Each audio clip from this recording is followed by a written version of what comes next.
Amerikada Meksika chegarasidan bir bola, bir yigit velosipedni minib, yelkasida bir xalta yuk bilan o'tyapti ekan.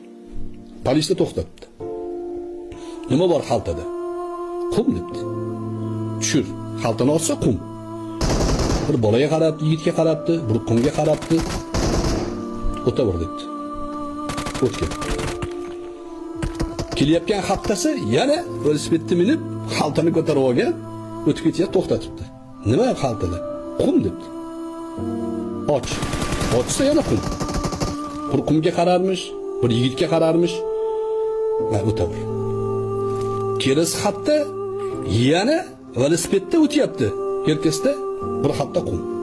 Endi narka polis bilan kutib olishibdi haligida. Qumni ochib, ichga hidlatib, qarasa yo'q. Narkotik emas.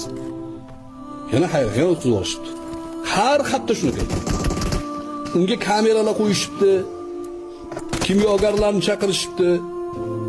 Qumdan analiz olishibdi. Tilamikin nima hech, faqat qum. Yillar o'tgandan keyin o'sha chegarada, ya'ni nazorat qilgan polis nafaqaga chiqibdi. Bir joyga kirsa, qahvaxonaga, qahvaxonada haligi bola yigit o'tirganmish. Oldiga borib aytibdiki, "Men debdi ishdan ketdim" debdi.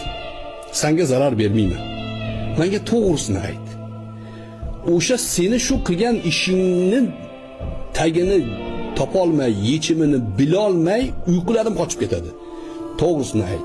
Meksikadan nima olib qochayotgan eding?" deganda velosiped degan ekan.